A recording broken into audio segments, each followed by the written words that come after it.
Wasn't the Olympics, but it felt that big. The wait is over. It's been a really long time. We need to get best on best back at those big games where it's country against country and it becomes more than hockey. Opening night of the Four Nations face-off. I've watched all you guys lay in traffic for each other. Now go lay in traffic for your country.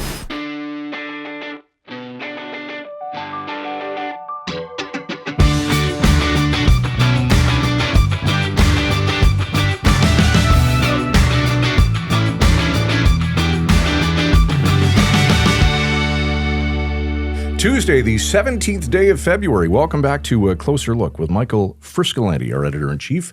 I'm Scott Sexsmith. Look, I know it's not Valentine's Day. We missed that. We did. And I know you're thinking, wow, he's nice. He brought me a heart. That is not what I did. Today is Random Act of Kindness Day. It is, yeah. It is. February 17th. When you do nice things for people. 3 days after Valentine's Day is Random Act. So if you forgot Valentine's Day, you can say to your partner. It's like a mulligan. Hey, it's a I do-over. got another one for right? you. Random See? Act, yeah. Yeah. Now, this beautiful logo is representative of our CARES team, who, of course, are in charge of the Good Works program. And under that program, they do random acts of kindness right across our network in all of the markets that we are in. They do fabulous work, and today is their day. Absolutely. And speaking of random acts of kindness, Yes. One of our award winners at the annual Canadian Online Publishers Awards, the Random Act of Kindness team won a silver in the Best Video Content category for the great work that they do. This is the Suit Today Random Act of Kindness team. Yes. Fantastic. We won 2 other awards, 2 golds actually at the ceremony. I'm just looking at my phone to make sure I get it accurate. Kevin Lamb at Barrie Today won gold in the Best Photojournalism category for a photo gallery did on the ice storm there last year. It was fantastic. He's a great photographer. He's been on the show. He's a great journalist. We've talked to him about a few other different issues. And Barrie Today was a double winner because the other gold came from Barrie Today. Nikki Cole won gold in the Best Daily News Coverage category for an article she did on a home explosion there last year. It was terrible situation, but a fantastic journalism she did on the ground there. So 2 golds and a silver from the Copas. Right, and Copa's Canadian Online Publishing Awards. Yeah, did I get that wrong? For those, no, you What got did that I right. call it? Well, you called them Copas, but for those who don't know the There you acronym. go. Oh, sounds like we're at a beach somewhere. That's my random act Copas. to you today. Yeah. You know what? Well, I'm going to say the same thing I say about awards to the team and what I say all the time. It's great to get awards. It's great to get acknowledged. It's great when we get nominated. But I always wonder how it works, right? Because there's so many great pieces of journalism that we did this year that didn't even get nominated. So you know what I say to everybody? And we're a good example of that. That's right. So that's never coming.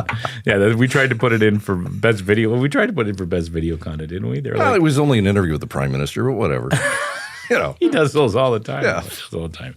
Anyways, we do great work across the chain. We have 27 local news sites. The Troy McQueen's Park. Our journalism is top notch. Like I said, great to get a couple awards, but you're going to see fantastic stuff any day you log into any of our sites. Absolutely well said. Speaking of gold medals, I love how these segues just come together. There is a very good chance, the good Lord willing, that Canada and the U.S. could meet in the gold medal game at the Winter Olympics Sunday morning. A little bit of work to get there. Yes. But let's go back in time, almost a year ago actually, to the Four Nations face-off. Remember that? Yes, it was. It felt like the whole our whole existence was at stake. No kidding. Last February, it was supposed to be an exhibition tournament. It was going to replace the All-Star game. Yeah. Canada-U.S., Sweden, Finland, I think it was. And by the time we played the U.S. in the round robin, I remember we were actually away at a kids hockey tournament on the weekend. We were in London, and we were at a sports bar watching the game, and the place was just so. It just mattered more than any game I'd ever watched. And that was the game where there were 2 fights at the beginning of the game. 3 fights. 3 in 9 seconds. seconds. Yeah, 3 in 9 seconds. And we were just getting into our seats when the fights happened. Yeah. And we ended up losing that game. And it felt like, oh my, we're about gut to. punch. It was a gut punch. And by the time the gold medal game rolled around, it just felt like we had to win. There was no losing that game. And then it went to overtime, and Connor McDavid, of course, somehow left wide open. Crazy. Pockets of beauty in overtime. Yeah. And it just felt like everything in the world was right, that we beat the United States, that Donald Trump couldn't get on Truth Social and tell us how we're the 51st state again. Because all that was behind it, right? Yeah. It was all the chatter about the 51st state and potential annexation. The tariff threats were huge at the time. We weren't quite sure how they were going to come out, and they did shortly after. So it really felt like America was threatening Canada at the time. They were. They were, no question. They were. And so that all played out behind the scenes. So there's this new documentary called Rivals that's come out. Is it a CBC? CBC, yeah. Documentary. It's one of those classic documentaries that goes back and talks to all kinds of people behind the scenes, but also introduced us to a bunch of different characters that, as they were watching, just other Canadians watching this unfold. And who do we have on today? We have Jan Motzkin, who is the director and was actually the executive producer with none other than PK Subban. Oh, yeah, PK Subban's one of this. That's right. Yeah. But he's the director, Jan, too. He is the director, yes. Yeah, well, it's a fantastic film. We watched it here, and I did watch it again. Yeah. It's a great piece of journalism, really. It's a fantastic story. And there's some interviews in there. We're going to talk about this with Jan. There's some interviews in there that you don't really expect, and I'll save that for the interview. It was almost a year ago to the day, February 20th, 2025, overtime at the Four Nations Cup, and an entire country holding its breath until Connor McDavid somehow left wide open, pockets the winner against the U.S. The whole country exhaled because, amid the rhetoric over tariffs in the 51st state, this single game was about way more than hockey. It felt as though our very existence was on the line. If you haven't seen it, there's now a brand new documentary out about the tournament called Rivals, and the director, Jan Motzkin, was kind enough to join us for a chat. Jan, welcome to Closer Look. We appreciate your time. Thanks, Scott. Hi, Michael. Great to see you. This is fantastic. It certainly is. Okay, Jan, let's get into this. When you and I were emailing back and forth last week, I told you that the three of us, including our producer Derek, sat in the studio and watched Rivals. And for us, as I'm sure for every Canadian who's seen it, it was truly a moment of national anxiety. Canada and the U.S. have long been rivals, but this was definitely different. How soon after McDavid's overtime goal did you decide that this documentary had to be made? The next day. I mean, so I grew up in Toronto, and I played hockey as a kid. I played youth hockey. I became a coach then I have a son now who going to play junior probably soon. So I've been in hockey for a long time, and I've been a fan for a long time. I'm from Toronto, so it's problematic because I'm a Leafs fan, and we all know what that is. But, that was some of the best hockey I've ever seen. Mm-hmm. And we've all seen a lot of good hockey, but that's right up there, if not some of the greatest hockey I've ever seen. And so right away, the next day, I called up a producing partner and I said, this is a movie. But it wasn't just the hockey. That's right. Yeah. How closely did you follow the tournament? I followed it pretty closely. I up until this year, I would probably watch every Toronto game. So I watch a couple of games a week. The tournament, I think I watched every Canada game. There weren't that many, right? There were, 7 total games? That's I think it was very fast. I think 10 or 11 days. So there wasn't that much hockey to watch. But it was fantastic. And it got better as it went along, too, I thought. It certainly did. Oh, it definitely did. And you're right. This story is so much more about hockey. It's really a story about Canada, and that's what I found. There's so many questions I want to ask, but you're telling a story about Canada's love affair with hockey at the same time as you're telling a story about this tournament and the different characters you brought in, different authors, different journalists, different thinkers. How did you even start to begin to put together the list of who you wanted to have in this documentary besides the main characters? Well, I was watching the games and sort of as we started making the film, what made me want to make this film is that not just was it the best hockey I've ever seen, but I could tell that it was something else, right? Something different was going on here. And at the heart of why I wanted to make this film was I wanted to explore what that was and why. Why was there something different?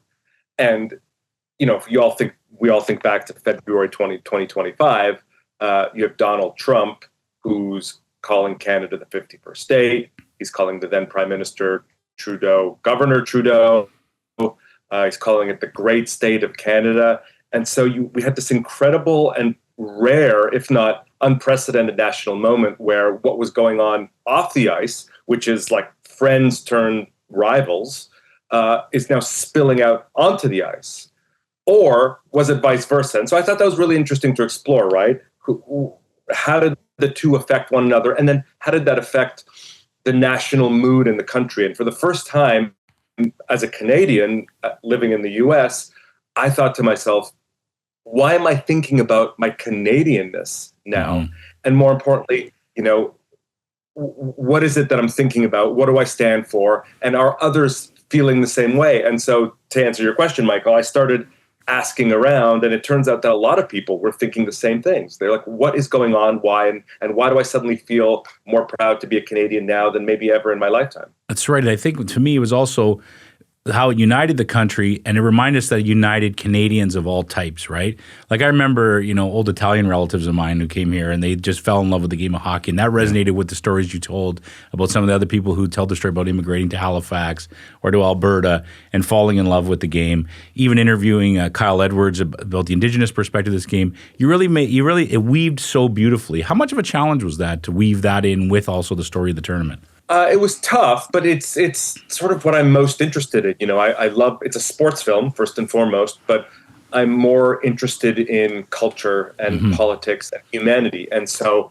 how do you make the Trojan horse the sport and then tell this larger story? And so you asked before about how do I think about who to reach out to, there's a lot of actually great people, but one person that I started talking to was this Stephen Marsh, who's a journalist and a writer and a great novelist. And he had a podcast called, ironically, Gloves Off. And I think it was 8 parts or 10 parts. And he, it was much more political than our film, but he was talking about a lot of the same things with a lot of great people. Like he was talking to Margaret Atwood and a lot of other very smart and interesting Canadians. And so I called him up, and right away he's like, listen, I'm a political guy. I don't know why you're calling me, but I have a lot of thoughts. I'm from Edmonton, and here's what I think. And then we talked on the phone for 2 hours when I just cold called him. And That's amazing. Yeah. Jan, you had unprecedented access to players and coaching staff during the making of Rivals. What were they saying? Was it more than a game to them? Did it seem different? And what conversations stood out to you the most? Well, it was great because we partnered with the NHL and the NHLPA and PK Subban. And so right away, that opened all the doors. Right. We could have talked to more players than we wanted to, but we just didn't. We ran out of runway. We ran out of time. And so we had to be very selective about who we talked to, not because, they're necessarily our favorites, but we ran out of time. And so we wanted to pick a few players on the Canadian side, a few players on the American side, both coaches, etc. You guys know athletes. If you're an athlete, and especially if you're a hockey player, you're used to playing on a big stage. You're used to pressure. You're used to noise, especially if you're in a big market like Toronto or New York or Montreal for hockey. And so, a lot of the players were tuning out the noise. Now, that's what they said. But, how can you tune out all the noise? I mean, they were all aware of what's going on. And a lot of them, some of them definitely, it fueled them and it motivated them. I know the Kachucks talked about that, both Matthew and Brady. They were like, this is amazing. They felt like the underdogs going into Montreal and facing Canada. I mean, in the film, they talk about hostile territory, enemy territory. I've never really heard that kind of phrasing used from hockey players before. It's almost like military phrasing, right? But I think it really excited them, and it really sort of jacked them up. And so they were aware of it, but they at least outwardly, they don't talk about tariffs or taxes, for example. Yeah. Got to bring up PK, and you mentioned him. He's an absolute beauty. But what was with that outfit and that water jug? Did it not come in size big or what? I said, PK, do you have something a little smaller? I mean, PK is incredible. You guys know PK. He is, as a hockey, was an amazing hockey player, but he's just got so much personality, so much passion, and so much insight, and so much to say about the game. What's wonderful about PK as a filmmaker is that sometimes you've got to ask people a lot of questions. With PK, he's got so much to say that I ask him one question, and he'll talk for an hour, and it's all interesting and insightful. I shot with him for a day, but he changed his wardrobe 3 times. Why is that not surprising? Yeah, he's a stylish guy, and he likes to hydrate. Apparently so. Through all of this, Jan, did you or anybody on your team attempt to reach out to President Trump? It's funny you should ask. We did not. I actually thought about it, and I was about to. I made a documentary a few years ago about Trump for Netflix, and I thought we should just reach out to him. partly because, it's fair, partly because it'll be great, and partly because I think he'll probably say yes. We didn't end up doing it because we were on such a short timeline. We made the film start to finish in 3 months, 12 weeks. So for anyone that, people that know how long it takes to make a feature documentary, it normally takes on average about a year. Yes. So instead of 52 weeks, we made it in 12 weeks. So we were researching it, prepping it, shooting it, editing it, and doing press for it and delivering it all at the same time. Wow. So we didn't reach out to Trump, but we did reach out to Prime Minister Carney. He kindly turned us down. I don't know why, because he comes out a hero. Former Prime Minister Trudeau, as you know, gave us sort of almost a full day of his time. He was very generous. Nice. Yeah, that's phenomenal. That must have been before Katy Perry. Yeah, that's right. The 3 months. I don't have any insight, but just from reading the same websites that everyone else does, I think it was already happening. Oh, there you go. There you Good for him. go. The 3 month timeline still boggles my mind crazy. that you could play. Yeah, that's crazy. I'd have a hard time pulling off a story in 3 months, let alone a full documentary. And that kind of I assume the crunch was because you wanted to get it out before the Olympics. Exactly. So we brought it to myself and my producing partners at Blink 49 and PK. We brought it to the NHL. They jumped on board right away, and the NHLPA. And so our first and only stop was the CBC. We said, this is a Canadian story. Let's go straight to the CBC. We didn't take it anywhere else. And the CBC said, yes, on one condition. And I said, sure, what? They said, it's got a premiere on February 5th. And I said, sure, no problem. And we said, great. We shook hands virtually, and then we hung up the phone. And then my producing partner looks at me and she goes, are you sure we can do that? And I said, why? She goes, have you looked at the calendar? And February 5th was 3 months away. And so the reason why they wanted February 5th was because it was the eve of the Olympics. And I'm really happy that they pushed for that because, it just gets a ton of hype and press. And for example, I know a lot of the guys like Coach Cooper, Brady Tkachuk, they were watching it on the way. I sent them the film before it came out, and they were watching it on the way to the Winter Olympics to get hyped up. Oh, that's amazing. Cool. That's amazing. Speaking of hyped up, one of the interviews that really stands out to me is McDavid. Obviously, he's the star of the show. But when you see him interviewed typically, especially during the playoffs, and he's the captain of the Oilers, his scrums are painful almost. He doesn't like to talk. He gives 3-word answers. But you guys really got a lot out of him. Like, did you go to the bar first, or how did you get him to talk like that? He was really open. I actually, that's funny that you say that. I proposed we go to the bar or a diner nearby, but they were like, no. I don't know. I think that was my approach. My approach was, I don't come with notes. I come in a T-shirt, and I come as a fan first, and I don't ask leading questions. I approach it as a conversation. And look, of course, McDavid is a superstar, and he's got people.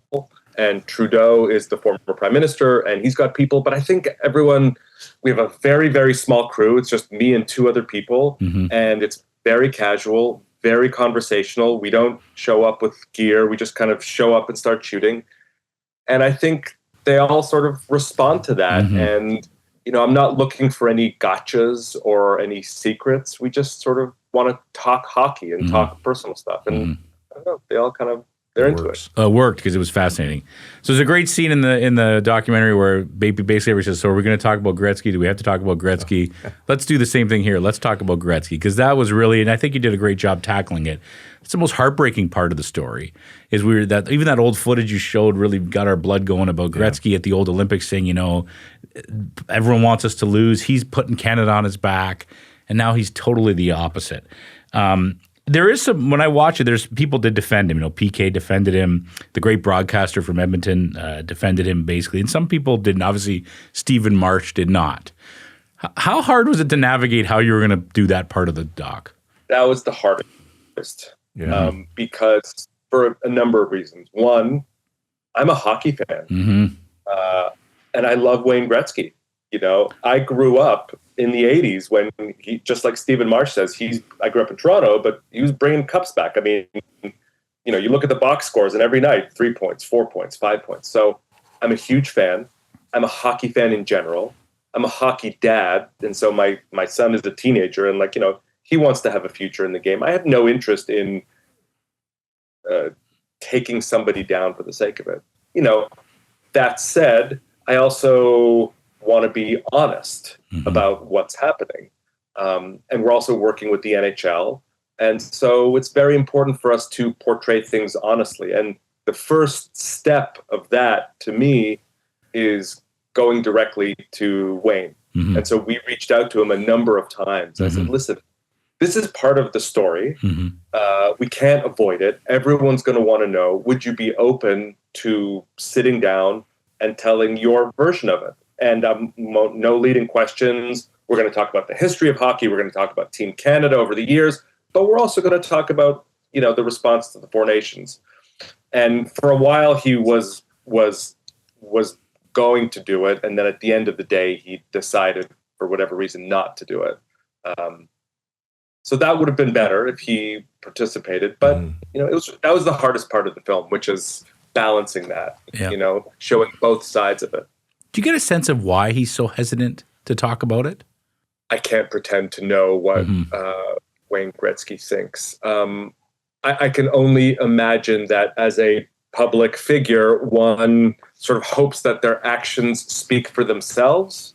And so for whatever reason, he believes that he's just a hockey player, and that's it, you know? But, you know, we live in a different time now. We live in a different culture right now, and people want to hear what people have to say. And he's a public icon, and he's a hero, and I think people need that. People want heroes and icons to look up to and to stand up for them. So I certainly can't pretend to know what or why he's thinking. Well, that's the he made himself out to be the icon too. He put Canada on his back many times. I think that's what people are struggling so much. I guess we just won't know the answer until he wants to talk one day. Yeah, he appeared on a podcast a month or two ago, but he didn't really address it. And then I know Janet made that tweet. But yeah, so hopefully he'll address it soon. Maybe he'll come around. Maybe if he's interested, then I would love to make a film with him and, you know, hear his whole story, not just about this, but everything. It's an incredible story. He's the greatest athlete that's ever played in my opinion. Yes. Not just hockey, but sports. Agreed. Okay, we're right in the thick of things at Milan Cortina, the Olympic Games. And if things play out the way that we think they might, it'll be Canada and the States playing each other in the gold medal game Sunday morning at 8 o'clock. Jan, how important is it that it plays out that way and that Canada comes out on top again? How important is it that Canada wins at the Olympics? I think there's so much pressure and so much expectation for Canada to win in hockey. You know, as a Leafs fan, it's the same thing. There's so much pressure and so much expectation that it's almost like if they don't win the gold, it's a disappointment. And that's hard. Those are hard expectations to live up to. Now, are they the best team at the Olympics? Yes. Will they win? Most probably.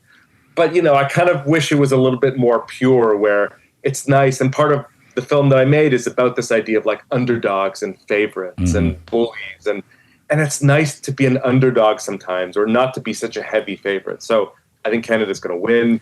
I mean, they're just too good. You know, even with like, you look at what Tom Wilson and Macklin Celebrini's doing, you know, two guys that were not in the Four Nations, you know, in addition to David and McKinnon and Cale Makar and Mitch Marner and Sam Reinhart. I mean, you know. Go on and on and on. Yeah, they're going to. It's crazy. It's been crazy to watch. You mentioned a reaction from some of the players, Tkachuk, and I think Cooper you mentioned. Have you heard from other players who are in the film? Not yet, because we finished the film just as they were all getting ready for the Olympics, but I know that they all have it and they're all hyped up and they're all very excited to see it. Yeah, and you're proud of it, obviously. How are you? What about the reactions from people just talking to you on the street? It's been great. I mean, you know, I live in New York, so unfortunately, people where I live haven't seen it yet because it airs on the CBC and CBC Gem.